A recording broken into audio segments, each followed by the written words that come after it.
Have you ever felt a hug go cold? Not suddenly, but slowly, like warmth slipping through your fingers. Their laughter still sounds the same, but it no longer reaches their eyes. You tell yourself it's nothing, that maybe you imagined it, that people drift. But deep down, your heart knows what your mind refuses to name. Something sacred has changed. There's a special kind of pain that comes when someone who once walked beside you was never really standing with you. It's not the sharp sting of an enemy, it's the slow bleeding of trust, drop by drop, until one day you realize you've been standing alone the whole time. You remember when you confided something fragile, a secret trembling on your lips, and then you heard it again, not in your own words, but from someone else's mouth. Twisted, exposed. That's when you understood. Betrayal doesn't come with thunder. It comes with a smile. Fake friends don't wound you loudly. They do it quietly, through performance, through the illusion of closeness. They study your laughter, mirror your sighs, wear empathy like clothing that fits too well. To the world, they seem loyal, always near your shadow. But shadows don't stay because of love. They stay because of light. Psychologists call this impression management, the art of shaping yourself into what others need, even when it's not who you are. Some learn it as children out of fear. They discover that truth brings punishment, while pretending brings safety. And so the mask becomes survival. Picture a child at the dinner table, studying every breath of their parents. They learn when to laugh, when to stay silent. Love becomes conditional, earned through performance. By the time they grow up, the mask no longer feels like pretending. It feels like home. That's how the fake friend is born. Not from pure malice, but from habit. The child who once pretended to be safe becomes the adult who pretends to belong. Their smile hides envy. Their sympathy hides resentment. It's not always conscious, but it's real. And when that person steps into your life, they know exactly how to play their part. They comfort you when you fall, but disappear when you rise. They cheer for you, but their applause sounds hollow. They whisper care, but carry envy. And you start to wonder, how long have they been rehearsing? They aren't villains, they're shadows. And like shadows, they need your light to exist. Your strength threatens them because it exposes what they've buried, their emptiness. They find comfort in your weakness because your fragility makes them feel powerful. But when you shine, when you stand tall, their mask begins to crack. Behind it lies envy, that quiet poison. It doesn't shout, it seeps. It grows in silence, feeding off comparison, until affection turns into competition. They don't just resent your victories, they need them. Without you to measure against, their own worth disappears. So they celebrate your fall as proof that the world is still fair. Carl Jung called this the shadow self, the parts we hide, deny, and project onto others. For the fake friend, your success reflects everything they can't face in themselves. And instead of healing, they try to dim your light. But this isn't just about them. It's about the world that raised them, and us, to wear masks. From childhood, we're taught to smile when we don't mean it, to say, "I'm fine," when we're not.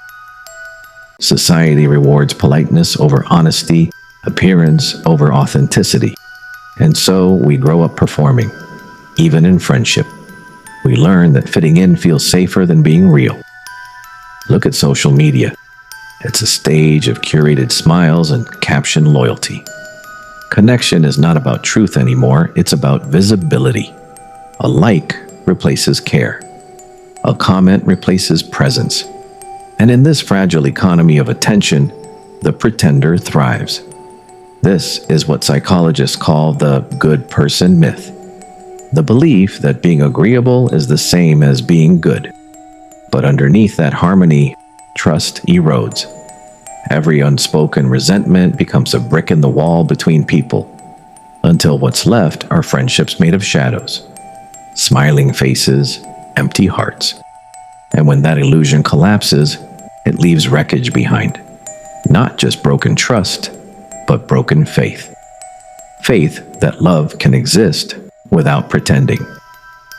You know this feeling. You've laughed in a crowded room, yet felt unseen. You've shared space, but not connection. Because once you've been betrayed, your heart learns to hesitate. You begin to wonder, is this warmth real or just another mask?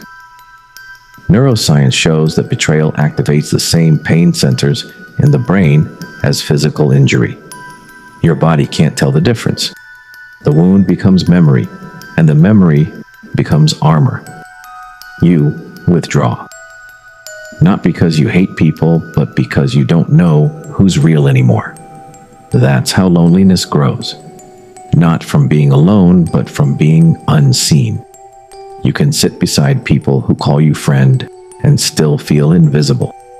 Because betrayal teaches you that safety and authenticity can't coexist. But here's the truth. Healing doesn't mean closing your heart. It means opening your eyes. It means learning to see clearly without losing softness. To protect yourself, not with walls, but with wisdom. People reveal themselves in small ways. The eyes that light up when you fail. The silence that follows your success. The compliments that sound kind, but leave a bitter aftertaste. You start to see these moments not as paranoia, but as patterns. Boundaries are not barriers, they're filters. When you say no, and they walk away, they were never meant to stay. Loyalty that breaks under honesty was never loyalty at all. And healing isn't about watching others. It's about turning inward. About facing the part of you that kept chasing validation, that ignored the red flags just to feel loved. When you stop needing approval, the fake friend loses power. Because their power was never in the mask, but in your hunger for it. This is what Jung called integration. Meeting your own shadow with compassion instead of fear. Nietzsche once said the most dangerous lies are the ones we tell ourselves.